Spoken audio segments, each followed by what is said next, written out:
All right, y'all. Welcome back to Dead Spot Podcast. We're here with another episode. Today, we getting into the top 10 players at each position in the NBA. We're going to start with point guards, shooting guards, small forward, power forwards, and we're going to end with centers. I'm going to go through the names kind of quickly, and after I get through each position, top 10, I'm going to kind of break down a little bit why I got each player where. I would love to hear y'all comments and y'all feedback on this. Let me know what y'all got on Twitter. If y'all want to come on and discuss y'all's, let me know. More than fine to make time. But let's jump right up into it. Starting with the point guard. At number 10, we got Jalen Brunson. He took a huge step on my list based on what he did this past season. Kyrie Irving at number 9. I know it's a little low for some of y'all, but it's just a tough list. De'Aaron Fox at 8. I thought he should have been first team All-NBA. Great season. Shea, some people got Shea a little higher than me. I think I need to see it for one more year at an elite level before I can jump him over some of these other guys. Ja, even with all he going on, is still one of the best point guards in the league to me. I have him at 6. Trae Young is the most disrespected point guard in the league nowadays. Even though he got some problems, he still is 27-10. Let's not be disrespectful. Jamal Murray coming off the finals run. The last 2 years that he was healthy, he went to the Western Conference Finals, and then this year he followed up with a ring. I think he's a top 5 point guard in the NBA. Dame Dollar, hope he come to the Heat, but he's still top 3 in the league. There's not too many people that can do what he can do. He had one of his best seasons last year. He just was on a bad team. Luka Magic, you know what it is. He also had a great season, but they missed the offs. He will be back in with a vengeance. And then the top dog is still Steph Curry out in Golden State. You know already. So looking at that list of point guards, Jalen Brunson for me coming in the last season probably wouldn't even have been in my top 15 point guards, to be honest. I was very low on. I mean, he had a great season with the Mavs. I was very appreciative to what he helped Luka do, but I just wasn't seeing it as far as like a top 10 player at a position that's, to me, the point guard position is the most stacked position. But what he was able to do this season, plus what he then did in the playoffs and able to get the Knicks a series, gotta respect it. He gets above the Halliburtons and the LaMelos and the Darius Garlands and all of those players that are also could be considered top 10. Gotta be him. Shea, I feel like Shea, if he do what he did again last season this year, I can move him comfortably ahead of Ja.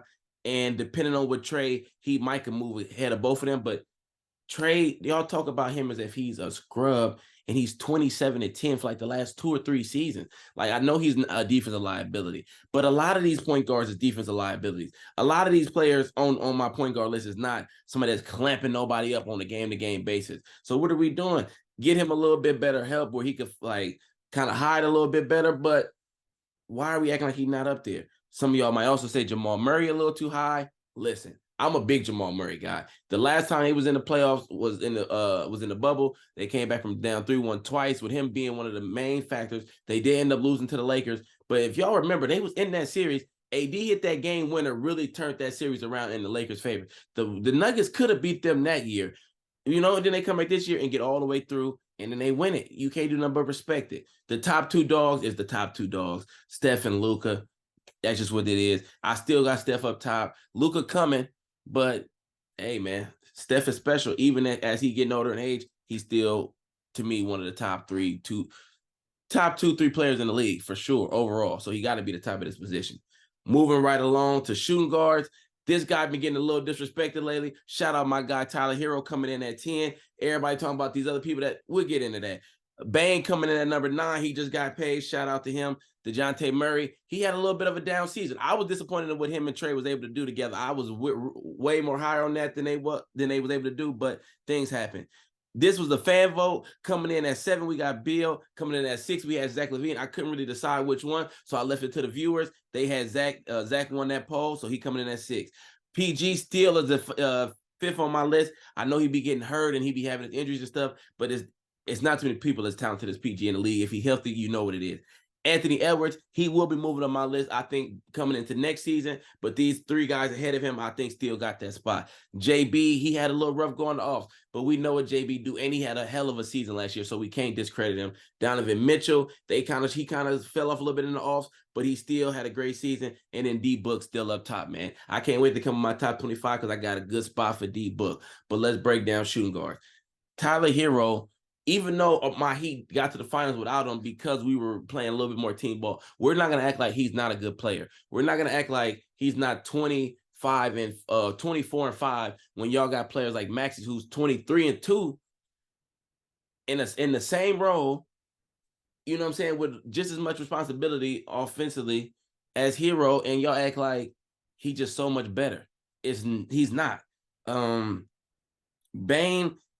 I really like Bane personally. Some people ain't as high on him as I am, but I think he's a really good second option. And there's nothing wrong with being a number 2, but I do think he could be a number 2, or maybe not a really good number 2, but a good number 2, or an elite top of the league number 3 on the championship team. I think he could be good. Like I said, DeJounte Murray didn't have the season that I was hoping to have him with Trey, but I just feel like he's a hooper, and I feel like his stock could grow. I think a year under their belt, if they do decide to keep Trey, I do think they'll have a much better season this year. The Bill and LaVine, I think they like the same player to me, so I couldn't really depict. So I just went with that.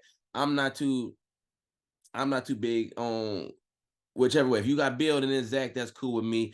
And I think we'll jump Jaylen Brown and possibly Donovan Mitchell. I think Anthony Edwards can get to the second best shooting guard by the end of this season. And I think he's knocking on book door in the next 2-3. He really is super elite. Let's keep it rolling. And then Devin Booker, man, what are we talking about? He's still the best. You see what he did in the offs against the Nuggets. And even though they ended up losing that series, he was playing elite basketball. I think he's taking over that team, but we'll see. We'll talk more about that when I get into my top 25. Let's keep it rolling. Coming in for the small forwards, coming in at number 10, we got Andrew Wiggins, who also he had a shaky playoff, but we all know he missed the last half of the season for family reasons. We don't even know what it is. We won't get into that. DeMar DeRozan, I think he's kind of on the decline a little bit, but he's still good enough to make my top 10. We got Mikal Bridges, who, once he got to the Nets, showed that he's an elite talent. I definitely think he's one of the best two-way players in the league. I'm excited to see him take another step this year. Middleton, we'll see with that team. We got a lot to talk about when it comes to the Bucks. I still think Middleton got a lot to bring to the table. I don't know if he should have brought it to the Bucks, though. B.I. coming in at 6. I'm still waiting for him to take the kind of a next step. Like, he's been really good, but I'm ready for him to become a superstar. Kawhi coming in at 5, even though he's always hurt, he's still Kawhi Leonard. What can we do with that? Bron coming in at 4. He's still one of the best players in the league, even in year 20. I gotta respect it. Jimmy Butler, my guy down in Miami. He finished the playoffs not too strong, so everybody hating, but he's still one of the best players in the league. Kevin Durant coming in the 2nd spot. Hey, man, KD is a killer, but this top guy, JT, Jason Tatum, I think he's finally surpassed him as the best small forward in the league, and that's just where I stand with it. I think it's his time. When you look at Jason Tatum, I mean, I know he has his play, and I'm always on Jason Tatum because he had games where he'd go for 40 and then he'd come back the next game and have 12, or he'd just shoot 3 for 16 after going for 35. So it's like he'd be a little inconsistent, but you can't argue with his numbers, his success that he had over the years. He has series wins, multiple series wins over Embiid. He didn't beat KD. He didn't beat Jimmy. He did all he can do. So I think it's his time up top of the small forward list. When you look at players like Bron and Jimmy, I really don't see how.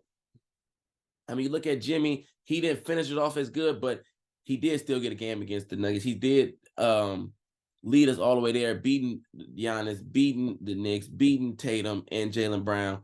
Like, he deserves his credit. And hey, man, everybody he ran out of gas. I'm not going to use the injury as an excuse. It is what it is. He ran out of gas. He didn't play that good in the finals. But I don't think that's enough to knock him down when the players below him did nothing much more in the last couple of years than he has. We're going to keep it rolling. Moving right along to power forwards.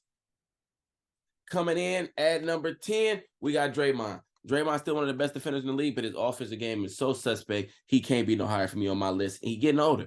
Paolo, he only did his rookie season, but what I seen last year was special from a player. I definitely got to have him on my list. He probably will be higher. Coming in at number 8, Randall. Julius Randle, he's so up and down, but when he's on, he's an elite talent, left-hand scorer. You can't really stop him. I love what he brings. Mobley, I'm expecting a little bit more out of Mobley, but at the end of the day, he's still a top 3 defensive player of the year candidate, first team all defense. What can we do with that? He's still on here. But I do want him to take another step in his game. Jaren Jackson Jr., the reigning defensive player of the year, can also play offense. His offensive game going to take another step with Ja being out early for them to keep rolling along. Siakam, he's one of the most disrespected players in the league, in my opinion. He's a really good talent. Zion, just get on the court, my boy. We know you a generational talent. Cat coming in at number 3. AD coming in at 2. And Big Giannis still running things up top. So when you look at this, I think if Zion can get on the court, I could easily make a case he could be ahead of the Cat and could be knocking on the door Anthony Davis. Zion is an elite talent. I don't want to talk about none of the stuff that happened off the court. I don't want to talk about none of his personal life, that has nothing to do with me. As a basketball player, when he steps on a court, he does things that nobody has ever done. He puts up numbers that literally the first player to ever do this, that, or the first player to ever, like, so when he touches the court, it's a generational impact. There's nobody in the league that can stop him. He just got to get out there. Giannis, I know he lost in the first round. That doesn't impact his stock too much as far as his position go. He's still the top dog, still one of the best players in the league. AD, like I said, he's second. He had a really good year, and he had some really good moments in the playoffs. Like, from a defensive standpoint, until he ran up on Jokic, which can't nobody guard Jokic, so that's not that big of a deal. He was playing elite defense and was giving them to him a little bit on offense. I just need him to be a little bit more consistent. I just feel like AD should be closer to where Giannis is than where he is. So it's like him being second is a big gap when it comes to the power forwards. And I do think Zion, if he could get on the court and play 70 games this season, could be knocking on the door. We're going to be having a conversation about who is better between them two players. And then you look at Siakam. I know they're talking about trading him. Not because he's not good, but because they just kind of in a different situation now. They already got rid of Fred. It's time to kind of rebuild. I like Siakam. I like his game. I like his style. I like what he's able to bring to a team. And I think he's also could be your number one, but he's also found being number two. He done won a championship as a number two already. So I think that fits him pretty good. I like him in that spot. Paolo, Mobley, them was my young guys that I think need to take a step. They both can get a little bit higher, but right now they are where they are. Now to our last position, we got centers. Let's get it going. Coming in at 10, Jared Allen. Jared Allen, bro, you played horrible in the playoff. The Cavs got to get rid of you. But the center position is kind of light, so we move.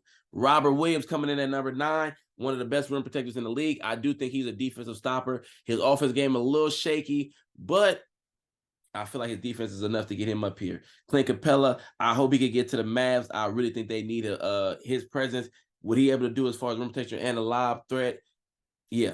KP, even though you went to Boston, I can't hate you. Had a hell of a season last year. One of your first healthy seasons in like the last 3 or 4 years. You was able to show out and show what you can do. If you do that again this year, Boston will be scary. Gobert coming in at 6. People know I'm not the biggest Gobert fan, but I can't disrespect him as a rim protector.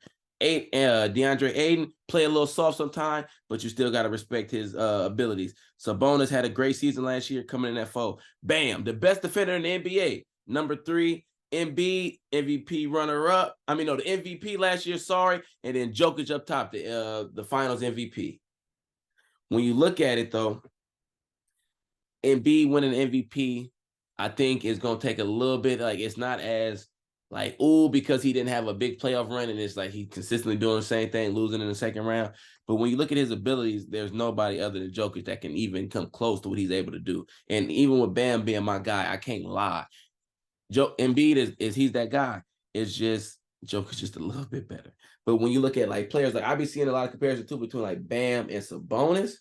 Listen, I know Sabonis had the triple doubles and he was playing like baby Jokic. That's cool. That's cute. He's not better than Bam. What Bam brings to the Heat is second to none. Like, he's our best defender. He's one of our best playmakers. Literally, our whole offense runs through Bam Adebayo. If you go back and watch us, every play he touches the ball, he's a central piece. He could guard 1 through 5. He is literally like him, Draymond when he was really at his best, and Ben Simmons before his back and he started kind of losing his confidence, to me, was the only 3 players in the league that can truly guard 1 through 5.